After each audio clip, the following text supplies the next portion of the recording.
اگر کسی شخص کو ہر وقت جسمانی کمزوری کا احساس ہوتا ہے، اسے جسم میں تھکن کا احساس ہوتا ہے، صبح بستر سے اٹھنے کو دل نہیں کرتا، کسی کام کے کرنے کو دل نہیں کرتا، اور اگر کام شروع کر جائے تو بہت جلدی تھک جاتا ہے، ان تمام علامات کی وجہ اگر کوئی جسمانی بیماری نہیں ہے تو پھر بہت زیادہ امکان ہے کہ اس شخص کو کوئی ذہنی مسئلہ ہے۔ تو آج اس ٹاپک پہ بات کرتے ہیں کہ وہ کون سے نفسیاتی مسائل ہیں جس کی وجہ سے ایک شخص کو مسلسل جسم میں کمزوری اور تھکن کا احساس ہوتا ہے۔ السلام علیکم،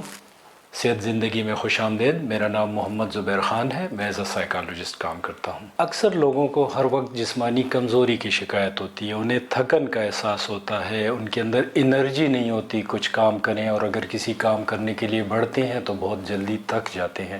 اور اس صورتحال میں وہ کیا کرتے ہیں کہ پھر وہ ڈاکٹروں کے پاس جاتے رہتے ہیں، مختلف ٹیسٹ کرواتے رہتے ہیں۔ ڈاکٹروں نے کہتے ہیں کہ نہیں، آپ کو کوئی جسمانی مسئلہ نہیں ہے، کوئی بیماری نہیں ہے۔ بعض دفعہ ان کو یقین بھی نہیں آتا اور وہ پھر بار بار ٹیسٹ کراتے رہتے ہیں یا ڈاکٹر جو ہے وہ چینج کرتے رہتے ہیں۔ تو اس صورتحال میں اس بات کا بہت زیادہ امکان ہے کہ اس شخص کو انگزائٹی یا ڈپریشن ہے۔ انگزائٹی اور ڈپریشن میں لوگ جو ہیں وہ ڈرینڈ آؤٹ فیل کرتے ہیں، ان کی انرجی جو ہے وہ ختم ہو جاتی ہے، کچھ کرنے کو ان کا دل نہیں کرتا، اور وہ ہر وقت کمزوری محسوس کرتے ہیں۔ بعض لوگ اپنے جسم میں درد محسوس کرتے ہیں مختلف جگہوں پہ، خاص کر بیک ایک جو ہے، کمر کا درد جو ہے وہ بہت کامن ہے انگزائٹی اور ڈپریشن کے مریضوں میں۔ اب ڈپریشن میں کیا ہوتا ہے؟ ڈپریشن میں یہ ہوتا ہے کہ ایک شخص انتہائی شدید بیزاری کا شکار ہو جاتا ہے، زندگی کے تمام معاملات سے بیزاری ہو جاتی ہے، نہ صرف زندگی کے معاملات سے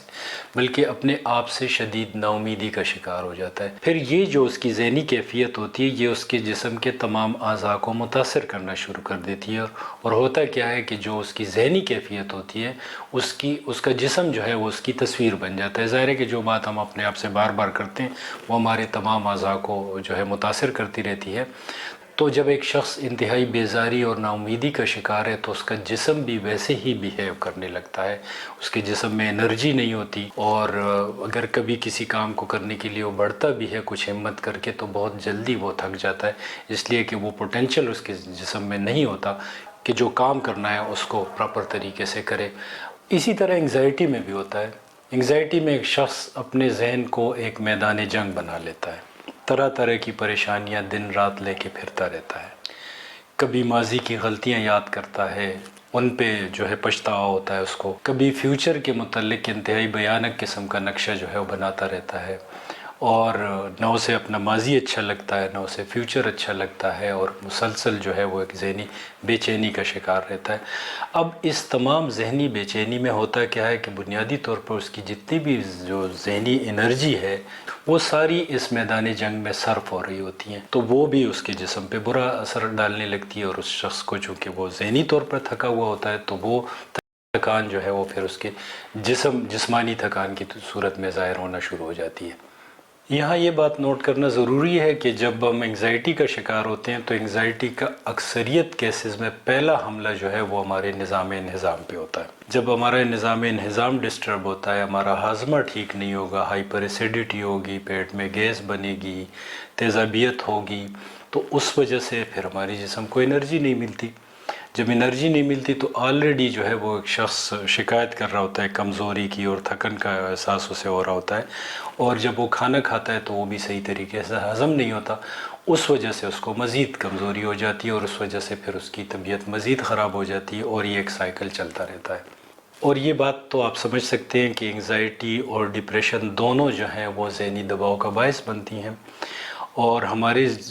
جسم کو جو انرجی ملتی ہے وہ ظاہر ہے ہمارے کھانے سے ملتی ہے۔ اگر ہمارا نظام بہتر ہوگا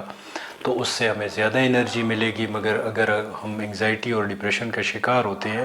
تو اس دوران بھی ہمارا جو دماغ ہے وہ زیادہ انرجی استعمال کرتا رہتا ہے۔ ویسے بھی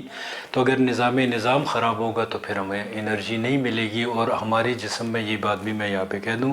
کہ سب سے زیادہ بڑا کنزیومر ہماری انرجی کا جو ہے وہ دماغ ہے۔ دماغ سب سے زیادہ انرجی کو استعمال کرتا رہتا ہے، اور اگر نظام خراب ہوگا تو پھر اس کو انرجی نہیں ملے گی، جس کی وجہ سے انگزائٹی اور ڈپریشن جو ہے وہ مزید بڑھ جاتی ہے۔ تو اصل میں اس ویڈیو میں جو میں پیغام دینا چاہ رہا ہوں وہ یہ ہے کہ بہت دفعہ جو جسمانی تکالیف ہوتی ہیں اس کی وجہ کوئی